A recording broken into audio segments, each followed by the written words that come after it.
Buenas tardes, mi nombre es Esteban Cruz, psicólogo del programa de integración escolar, y hoy día vamos a hablar de los primeros auxilios psicológicos, más conocidos como los PAP. Los PAP buscan ofrecer ayuda de manera práctica a través de la comunicación efectiva y la escucha activa frente a la persona que está sufriendo la crisis. Lo ideal es no ser invasivo, poder reconfortar a la persona, proponer técnicas de relajación, pero además también psicoeducar de ser necesario.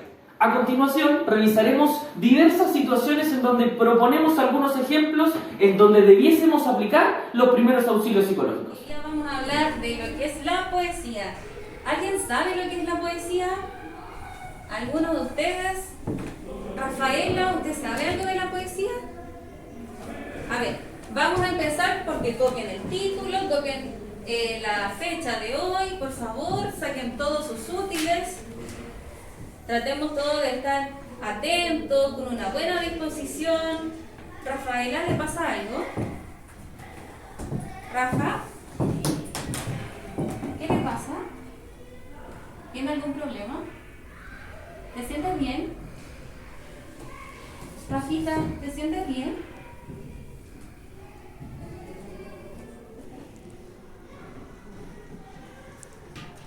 La situación que acabamos de ver muestra una descompensación en aula. Es importante que en este caso la profesora pueda acercarse y preguntarle en primera instancia qué es lo que siente o piensa. Estábamos vivenciando en ese ejemplo una crisis probablemente de angustia. Habría que preguntarle al estudiante un poco más de los síntomas que siente para identificar, pero en este caso no estamos frente a un ataque mucho más grave. Recordar que tenemos un ataque o crisis de pánico que engloba la ansiedad y la angustia dentro de esto. Por ende, tendríamos tres síntomas o tres formas de expresar algún tipo de crisis de manera distinta. Identificar cuáles son los síntomas de la ansiedad, la angustia y el pánico ayudarán a la profesora a saber qué es lo que le está pasando al estudiante.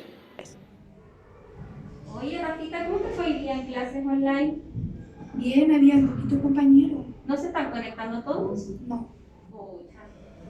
luego no se les cae el internet. Ay, que la señal de repente falla mucho, ¿cierto?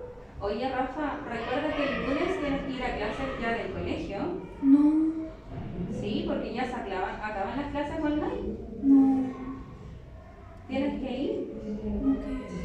Oye, mira lo que está pasando. Sí, estaba poniendo atención. Rafa, recuerda que el lunes ya se comienzan nuevamente las clases presenciales. Es importante que empieces a ser un poco más responsable con tus actividades. Si mi compañero me toca, No. me contagio. No, lamentablemente ya tenemos que volver. Ya tienes la primera vacuna, nosotros ya nos vacunamos, tus abuelos también. Así que desde el lunes tú llevas tus cuadernos, tus cosas y comienzan las clases. Y si voy se me cansa la manito. No se va a cansar la mano. Vamos a tener que asistir a clase. No, ¿Me estás poniendo atención, no? Espero que así sea. no quiero ir. ¿Por qué no quieres ir, Rafa? Si mis compañeros me pegan en el colegio, me pegan el virus. Pero si el virus, hay mucha gente que se ha contagiado y no les ha pasado nada. Si me muero, ¿Por qué tú piensas que te puedes morir? como el tío se murió. Ah, porque el tío se enfermó de COVID y falleció, ¿cierto? Sí, Pero eso puede ser que no te ocurra a ti, esperamos que no, porque ya tenemos las vacunas, ¿cierto? Exacto, recuerda que el tío José todavía no se vacunaba en ese tiempo, así que tienes que estar tranquila. no quiero ir. Rafa, vamos. Si me quedo acá, No te puedes quedar porque tu abuela también tiene que salir a trabajar. pero yo me voy a cortar bien acá. Si voy a trabajar con la abuelita. ¿Y ahora qué hacemos? No sé. Mostrada recientemente nos muestra una segunda descompensación, pero ahora en casa. El estudiante, el niño, el joven o el adolescente le gustaría quedarse en casa, mantener sus clases online y no volver a clases presenciales. Lo importante en esta situación es poder contener, pero también estar atento y escuchar de manera activa, ojalá observando a la persona, para poder identificar mucho más rápido cuáles son los síntomas principales y entender rápidamente si estamos frente a algún tipo de crisis o de ataque. Oye, Rafita, toma. Tienes que comer tu colación, ya que hiciste todas tus clases súper bien. Come. Rafa, vamos a jugar. Ven, vamos a jugar. Mamá, dije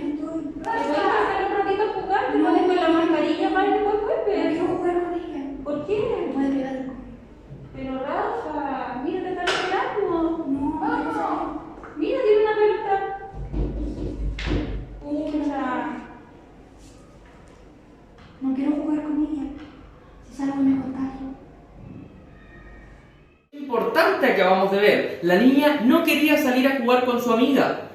Le daba miedo poder contagiarse, mencionaba ella. Importante es poder acá, aparte de contener, también psicoeducar respecto a lo que es la pandemia y cómo ella podría salir a jugar sin tener algún tipo de miedo o preocupación excesiva.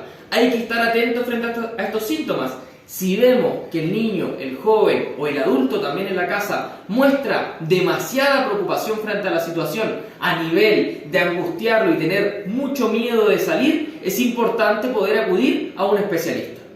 Las situaciones vistas anteriormente nos muestran diversos problemas que debiésemos tratar a través de los primeros auxilios psicológicos. En la primera situación vimos una descompensación emocional de un alumno en clase. En la segunda vimos una crisis de ansiedad respecto a cómo volver a clase. Y en la tercera vimos también una crisis de ansiedad en donde el estudiante, o en este caso el niño adolescente, no quería salir a jugar con sus amigos. Es por eso que tenemos que entender cómo aplicar los primeros auxilios psicológicos. Y acá mostramos la información. En primera instancia, haga contacto, acérquese respetuosamente, pregúntele cuál es su nombre si es que no conoce a la persona y en qué organización trabaja o en qué colegio o universidad estudia, dependiendo del caso. Pregunte si puede ayudar, busque un lugar siempre seguro y tranquilo, aléjese de donde hay mucha más gente, si está en el colegio o está en la casa y empieza la discusión, por ejemplo, en la cocina, aléjelo de ese lugar físico para poder cambiar un poco de ambiente. Ayuda a la persona a sentirse cómoda. Ahora en pandemia quizás es mucho más complejo poder entregar agua en la calle, pero podemos proponer otras técnicas de contención. Trate de ponerla a salvo en caso de que la persona esté en riesgo. Recuerden que los primeros auxilios psicológicos tratan también de poder salvar la vida de las personas en caso de situaciones de crisis mucho más graves. Pregúntele qué necesita y qué le preocupa. Preguntas importantes para poder hablar con esta persona. No piense que hay preguntas obvias. Simplemente pregunte, ¿qué pasa? ¿Qué sientes? ¿Qué piensas? Preguntas que por lo general tienen que ser abiertas. No pregunte si se siente triste, pregunte cómo se siente. Averigüe qué prioridades tiene la persona, qué es lo más importante para ella. Esto podría ayudar a que la persona baje un poco la ansiedad en caso de estar en una crisis mucho más grave. Escúchela y ayúdele a tranquilizarse. Quédese cerca de la persona. Si la persona pide espacio, no la toque y dele su espacio físico. No la presione para que hable. Vaya haciéndole preguntas, pero también una buena forma de contener es simplemente escuchar o acompañar.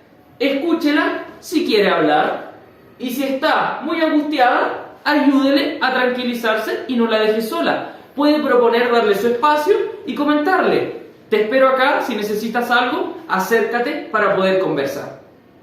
La importancia de conocer los primeros auxilios psicológicos también nos demuestra algunas cosas que sí debemos y podemos hacer y otras cosas que no. Vamos con las que sí. Primero, dígale a la persona que trate de encontrar un lugar tranquilo para poder hablar, como lo mencionábamos anteriormente. Tenga paciencia, mantenga la calma. Es importante que usted esté preparado para la situación. Si se descompensa usted, la persona probablemente empeore en esa crisis. Muestre respeto a la persona según su edad, su cultura o su sexo. Ofrezca información concreta si la tiene. Sea franco acerca de lo que sabe y lo que no sabe. Si no lo sabe, proponga. No lo sé, pero puedo averiguarlo. Hágale saber que comprende cómo se siente y que lamenta la pérdida en caso de ser algún objeto o alguna persona. Y también preguntar qué es lo que ha pasado. Respete la privacidad y mantenga la confidencialidad también de lo que la persona está comentando, ya sea un familiar, un amigo, un estudiante, un compañero, incluso un desconocido. Es importante que la confidencialidad se mantenga para tener mucha más confianza en caso de futuras crisis con esa persona. En caso de cometer algún error de alguna palabra que usted haya dicho, puede pedir perdón y disculpas, también es acorde al caso. Usted no lo haga. No presione a la persona para que cuente lo que le pasó. Es necesario proponer un espacio. No interrumpa ni apure a la persona mientras le están comentando. No dé su opinión sobre situaciones que la persona no quiere saber o no le está preguntando. Recuerde que la persona lo primero que quiere es sentirse escuchada y contenida. No es necesario hablar más que la persona en este caso. No toque a la persona si no está seguro de que sea apropiado. Simplemente la toque en caso de conocer, al menos cómo va a reaccionar en esa situación. No juzgue lo que haya hecho o diga. No diga cosas como, no debería sentirse así, debería sentirse afortunado de estar en esta vida. Eso podría aumentar las situaciones de crisis. Recordar la comparación entre una crisis y un ataque de ansiedad, pánico o angustia. En situaciones de crisis la persona está comenzando con algunos síntomas de descompensación. En el ataque la persona ya no puede controlar y es necesario a lo mejor acudir a algún tipo de asistencia médica. En resumen, veamos los 5 puntos más importantes. Número 1. Escuchar y comunicar con atención y aceptación. Número 2. Identificar las necesidades y preocupaciones de la persona. Número 3. Analizar posibles soluciones para esta crisis o ataque de pánico. Número 4. Acciones concretas para tratar con la crisis. Pensamos una solución y actuamos. Número 5. Seguimos el progreso de la persona. Es importante poder, posterior a esa contención, preguntarle cómo se ha sentido o qué situaciones ha ido viviendo post-crisis.